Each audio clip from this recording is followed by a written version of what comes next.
हाय everyone, good morning. आज it's 21 February 2024।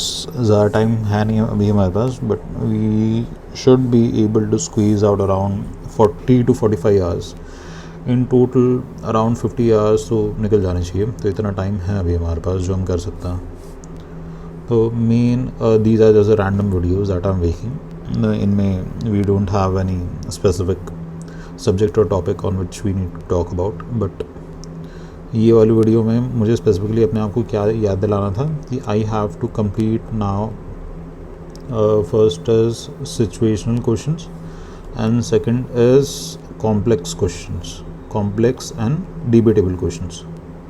ये कुछ चीज़ें ढंग से करनी है। फॉर एग्ज़ाम्पल अगर हम कॉम्प्लेक्स क्वेश्चंस की बात करें तो it involves your opinions on wider issues, what do you think, and the opinions could be conflicting with the other opinions which are existing in this regard.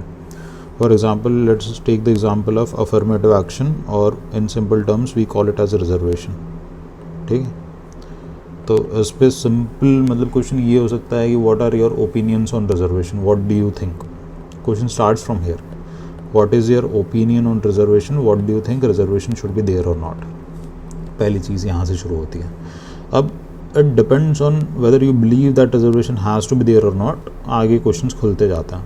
ठीक है, ये आप अगर सोचते हैं कि अच्छा रिजर्वेशन नहीं होना चाहिए तो क्यों नहीं होना चाहिए, और रिजर्वेशन होना चाहिए तो क्यों होना चाहिए, तो ओपिनियन दोनों साइड से मतलब आप कोई भी साइड की ले सकते हो। ठीक है, बट जिस हिसाब से चीज़ें प्रोग्रेस हो रही है, बन रही है, जैसे EBCs के लिए, इकोनॉमिकली वीकर सेक्शन जो है AWS, उनके लिए भी 10% आरक्षण अभी दे दिया गया है।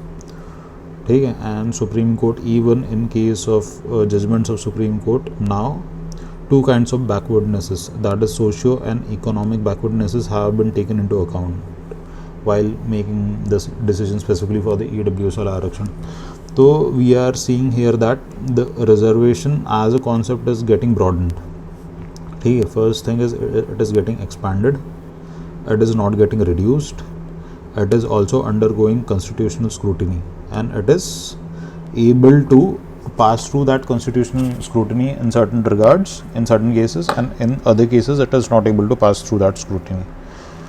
And seeing the socio-economic conditions that we have in our nation, it may not be the right time to curtail the reservation all of a sudden, है कि नहीं। बट रिजर्वेशन की अंदर कुछ चीज़ें हैं, reservation as such it can be reformed, that is important. तो ये हम एक प्रोग्रेसिव स्टेप है, ये ले सकते हैं। रिफॉर्म कैसे? पहली चीज़ कि now both socio and economic backwardness that can be taken into account while giving affirmative actions even in cases of backward sections such as SCs and STs। ये एक तरीके से एक फॉरवर्ड लुकिंग ओपिनियन हो सकती है। And why this is important? This becomes important so as to ensure that the benefits of reservation even in these specific communities are not getting accrued only by the elite sections in these communities। ठीक है, तो ये important है। तो उसके लिए कुछ concept, जैसे फॉर एग्जांपल आपका क्रीमी लेयर का कॉन्सेप्ट हो सकता है कि नहीं। In the long run creamy layer वाला कॉन्सेप्ट हम लगा सकते हैं। अब इन सारी चीज़ों को ना फॉर एग्जांपल सब्सटेंशिएट करना बहुत ज़रूरी है। जैसे कि सब्सटेंशिएट आप कैसे करोगे? पहला तो आपका इंदिरा 7F वाला केस हो गया, इंदिरा 7F केस। ठीक है, it was in 1990s, I think specifically it was in 1992, where Supreme Court had said that the backwardness would only be termed in terms of social backwardness। पहली चीज़, the cap on overall reservation has to be 50%। ये दो चीज़ है। तो economic parameter जो था ना उस case में, it was struck down by the court. But जो रिसेंट 103rd हमारा कॉन्स्टिट्यूशनल अमेंडमेंट आया है, उसके अंडर EWS को 10% का आरक्षण दिया गया है। तो उसमें socio economic backwardness has been upheld by the government. ये हो गया। तो केसेस हम देखेंगे, एक तो हमारा इंदिरा 7F केस हो गया अपना 1992। इसके अलावा जो रीसेंट जजमेंट्स हो गई, EWS वाले केस वाले जजमेंट्स हो गई, ये हो गया 2 केस। इसके अलावा M नागराज का केस आया था एम नागराज वाला केस आया था 2006 में, in which reservation and promotion के केस में सुप्रीम कोर्ट ने बोला था कि there has to be a quantifiable data, है कि नहीं, which proves that there is relative backwardness or lack of representation of certain communities in jobs. On the basis of that, states can provide quota in reservation also. इसके बाद जर्नैल सिंह का judgement था, जर्नैल सिंह का, it was I think in the year 2018. इसमें जो quantifiable data है उस पर कुछ क्वेश्चन रेज किया गया था सुप्रीम कोर्ट ने. तो एक तो क्वान्टिफाइबल डेटा आपका चाहिए, ये तो है ही बैकवर्डनेस प्रूव करने के लिए. शायद इस जजमेंट में ऐसा था कि क्वान्टिफाइबल डेटा चाहिए नहीं चाहिए, स्टेट के पास तो पावर है ही, तो ये कुछ इशू था, ये देखना पड़ेगा जर्नैल सिंह वाला. अदरवाइज़ तो मतलब ब्रीफली आपको भी समझ आ गया होगा कि डिबेटेबल टॉपिक्स हम क्या कह रहे हैं. जैसे फॉर एग्जांपल रिजर्वेशन हो गया, तो रिजर्वेशन पे what is your opinion, are you supporting reservation, what are the reasons that you are supporting reservation, do you think that this is the right time so as to struck down reservation in India, or what do you think when it is going to be the right time, as it has already been 75 years. ये question बहुत आता है कि suppose कर लो now it has already been 75 years that we are having this reservation policy, do you think it has impacted, do you think it has been beneficial. तो जब ये specific question आता है ना, तो आपको स्टैंड लेके सीधे बोलना है yes sir I think this policy has been beneficial. ये हम बताएंगे. First in terms of political representation it has increased, ठीक है. Second in terms of employment या फिर representation administration, the representation of these communities have increased. This in turn leads to increase in influence in terms of decision making. This is important, ठीक है. decision making में they are now able to play an active role. This is most important. So this leads to consensus based decision making, ठीक है. इसके बाद this has also led to a decrease in discriminatory practices, ठीक है, to a greater extent, ये हम बोल सकते हैं. छठा और क्या हो सकता है, इसके अलावा और क्या फ़ायदे हुए. एजुकेशनल स्टैंडर्ड्स में हम देखें तो एजुकेशन इनका इम्प्रूव हुआ है, ठीक है. ओवरऑल अगर हम पीपीपी के टर्म्स में देखें तो इनकम बढ़ी है. आठवां, इसके अलावा अवेयरनेस बढ़ी है, अवेयरनेस अबाउट, एक तो आपका राइट्स हो गया, इसके अलावा आपका कॉन्स्टिट्यूशनल सेफगार्ड्स हो गया. ये चीज़ें हैं, इससे रिलेटेड राइट्स वगैरह बढ़े, राइट्स नहीं मतलब अवेयरनेस वगैरह बढ़ा है. इसके अलावा और क्या आ रहा है दिमाग में, इसके अलावा फिर it also opens up employment opportunities in wider areas, ठीक है, विच वर अर्लियर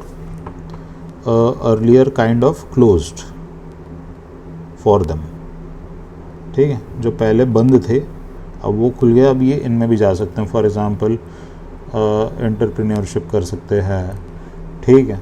इसके अलावा जैसे सारी फील्ड ले लो आप, इंजीनियरिंग ले लो, इंजीनियरिंग में रिप्रेजेंटेशन बढ़ रहा है, फिर मेडिकल में बढ़ रहा है, ये सब हो रहा है.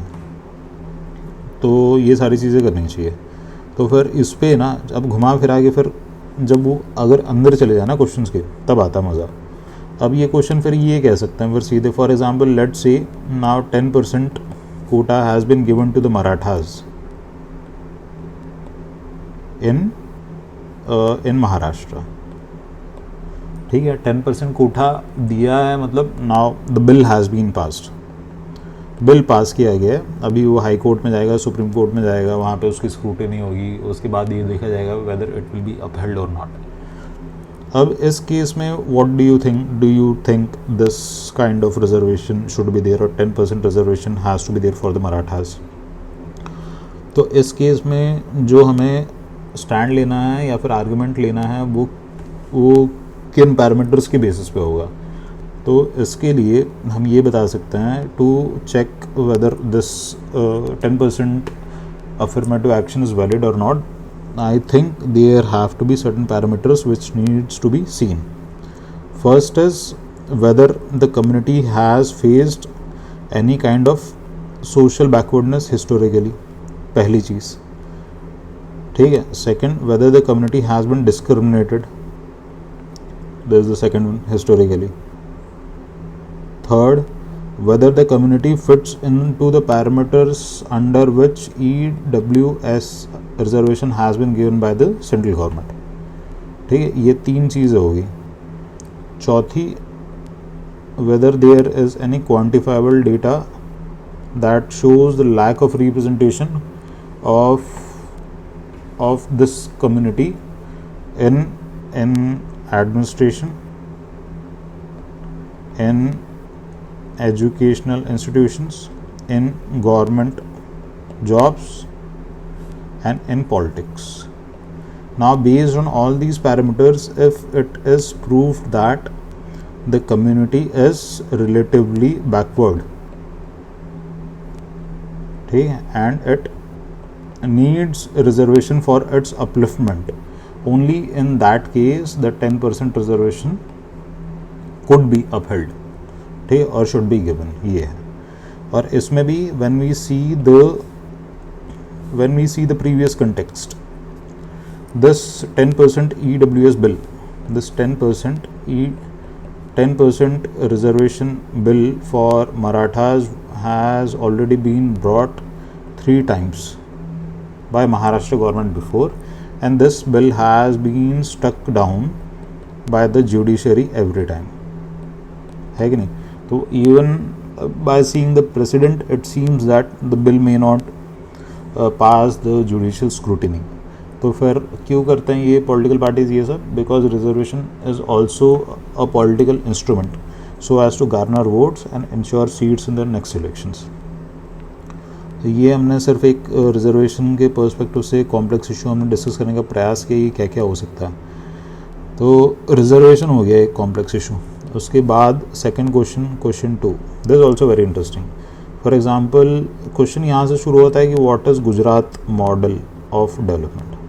ठीक है, तो आप गुजरात मॉडल ऑफ डेवलपमेंट समझाते हैं उन्हें कि फर्स्ट इट इज़ इंसेंटिवाइज. आप इंसेंटिवाइज करते हो इंडस्ट्रीज़, ठीक है, इंडस्ट्रीज़ को आप इंसेंटिवाइज करते हो. This increases the GSDP of the overall state. This increase in GSDP of the overall state is used in the form of trickle down effect so as to improve the socio-economic parameters.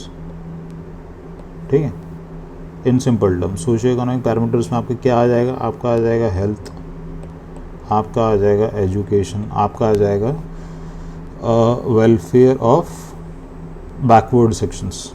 ठीक है, ये सारी की सारी चीज़ें आ जाएगी, investment in agriculture etcetera.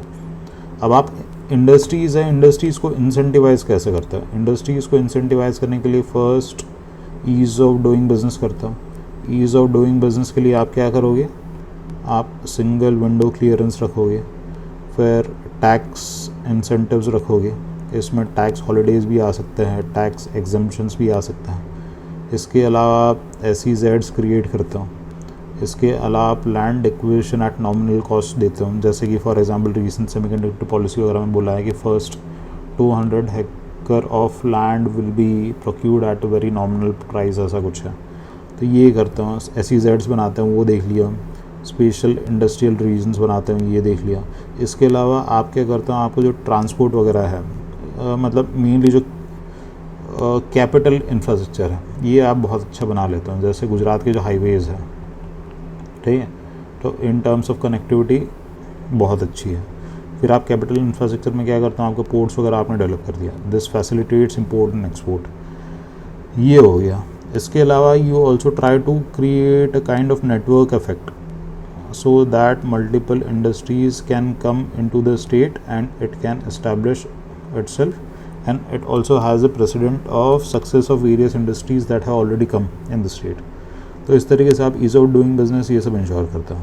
अब इसमें क्या है, इसमें भगवती सीन मॉडल है, दैट इज़ इन डिबेट, आपका भगवती सीन मॉडल। इसमें Sen talks about socio economic empowerment of people, that is increasing their capacity in terms of आपका हेल्थ हो गया, आपका एजुकेशन हो गया, आपका स्किल वगैरह हो गया। और भगवती जी जो है ही कॉन्सेंट्रेट्स अपॉन ये trickle down effect, increasing the overall GSDP of the state. ठीक है, तो ये कुछ कॉन्फ्लिक्टिंग ओपिनियंस है। तो सीन मॉडल से हमने देखा है सक्सेस किसका देखा है हमने, केरला का। और गुजरात भगवती मॉडल से हमने देखा है सक्सेस गुजरात का। तो क्वेश्चन ये आ जाता है कि let's say at the international level और the national level what do you think which model should be adopted. तो इनमें तो हम बता सकते हैं कि it has to be blend of both. सीधे की सीधे गुजरात मॉडल भी कहीं नहीं चिपकाना और केरला मॉडल भी कहीं नहीं चिपकाना। It depends on the state. For example Jharkhand जैसा स्टेट है तो it is rich in resources, तो ये कर सकते हैं कि वहाँ पे जो इंडस्ट्रीज़ वगैरह है जिनको हम इंसेंटिवाइज कर रहे हैं तो एम्प्लॉयमेंट लोकल हो, जो इंडस्ट्रीज से जो प्रोड्यूस हो रहा है वो स्टेट के डेवलपमेंट में यूज़ किया जा सके और ease of doing business ensure किया जा सके, ताकि रॉ मटेरियल्स को ढंग से मतलब यूटिलाइज़ करके रेवेन्यू जनरेट किया जा सके, पॉलिटिक्स वगैरह कम हो, करप्शन वगैरह कम हो, ये सारी चीज़ें इंपॉर्टेंट है। हाँ, गुजरात ने जो इंडस्ट्रीज़ के लिए इंसेंटिव्स दिया ना उसमें ये भी किया है कि corruption is very less and bureaucracy facilitates, ठीक है, bureaucracy facilitates industries in the state. तो ये है गुजरात मॉडल। फिर इसमें कॉन्फ्लिक्टिंग क्वेश्चन यही है कि केरला मॉडल अप्लाई करना है, गुजरात मॉडल अप्लाई करना है। Do you support Gujarat model? क्या आपको लगता है कि ऐसे मॉडल और भी स्टेट्स में होने चाहिए या फिर नहीं होने चाहिए, या फिर डिसएडवांटेजेस क्या है इन मॉडल के? और सबसे जो कोर क्वेश्चन आता है कि अच्छा ठीक है Gujarat model it seems to be working on, ठीक है, आपके इकोनॉमिक इंडिकेटर्स जो है, इकोनॉमिक इंडिकेटर्स अगर आप देखो तो they are doing good, but when it comes to social indicators they are not doing good और they are not doing well. तो ये बहुत ही स्टैंडर्ड क्वेश्चन है। तो what do you think, what are the challenges?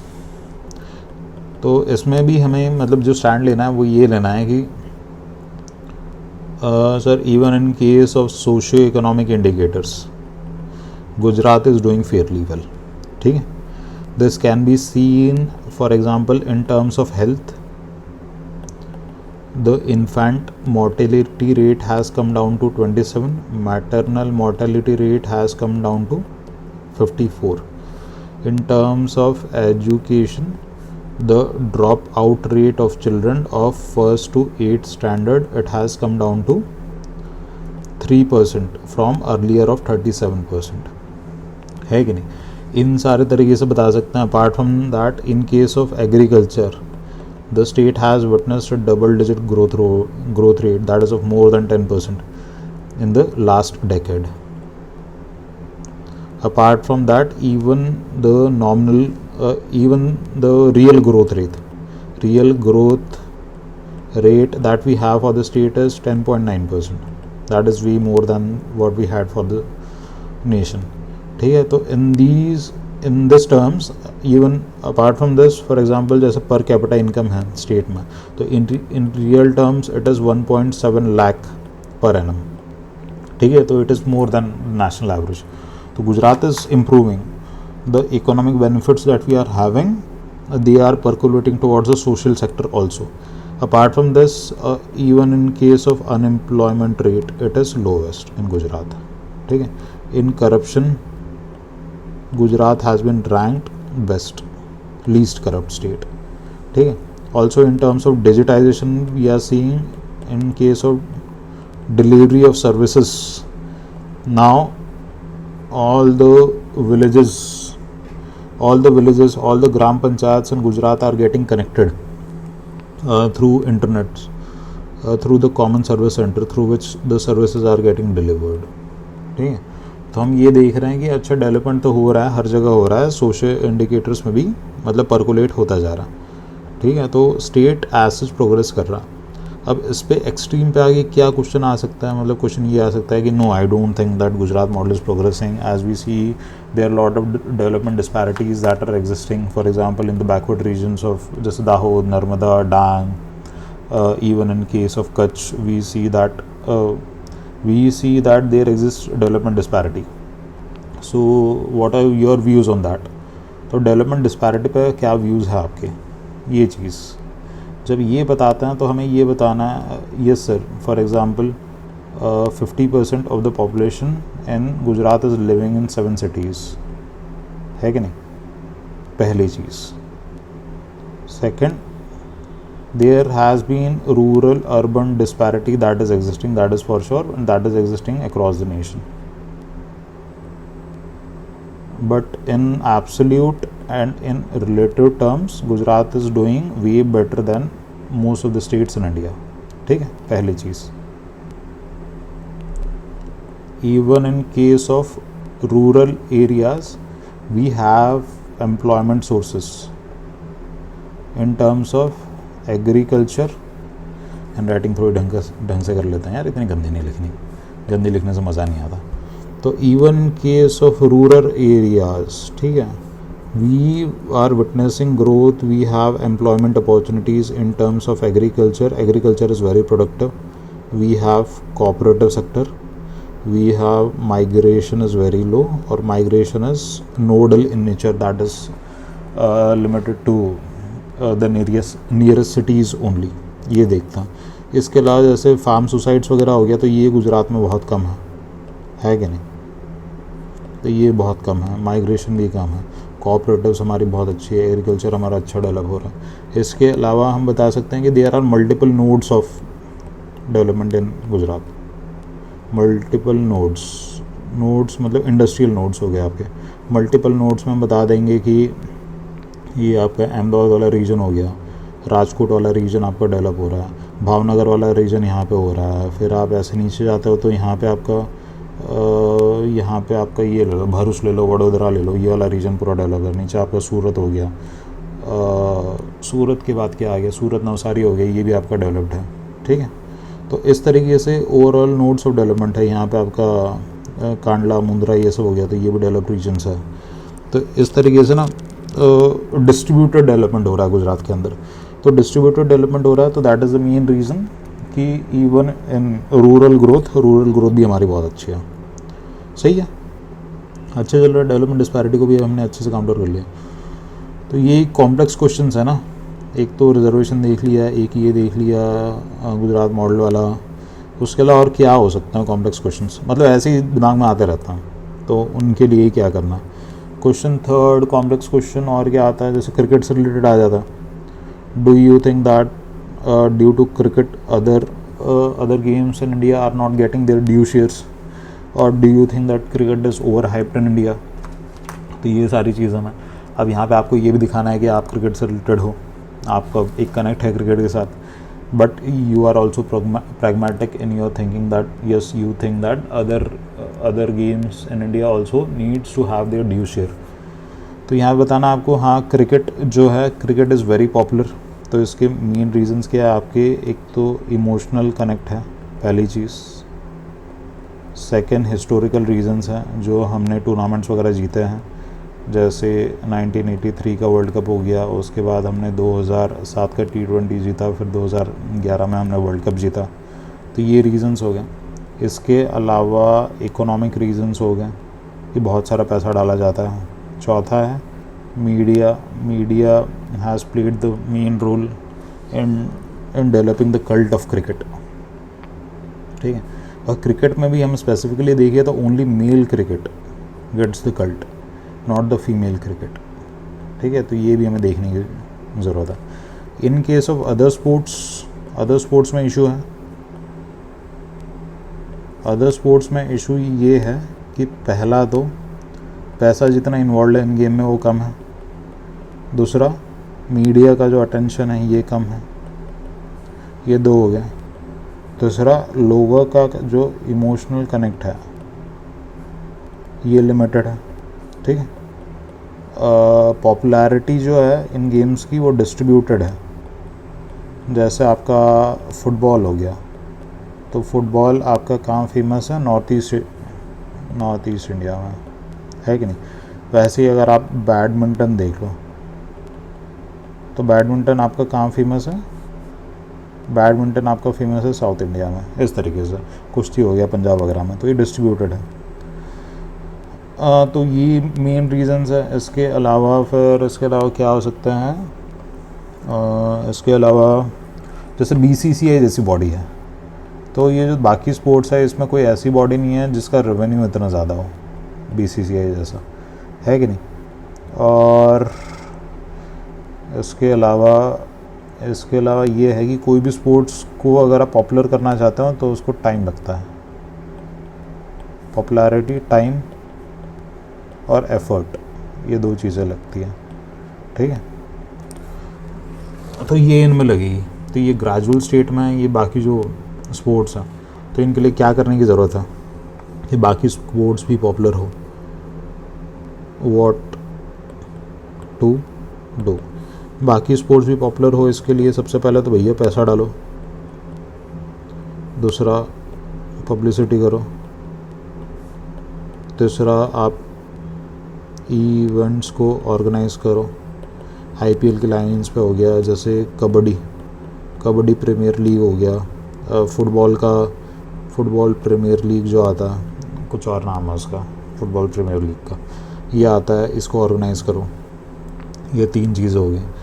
और main जो है ना, आप स्कूल्स लेवल से स्पोर्ट्स को इनकलकेट करना शुरू करो। This is more important. ज़्यादा लोग खेलेंगे, ज़्यादा लोग अट्रैक्टिव फील करेंगे स्पोर्ट्स की तरफ, ज़्यादा लोग इन्वॉल्व होंगे। ये हो गया। इसके अलावा source of revenue, this is important.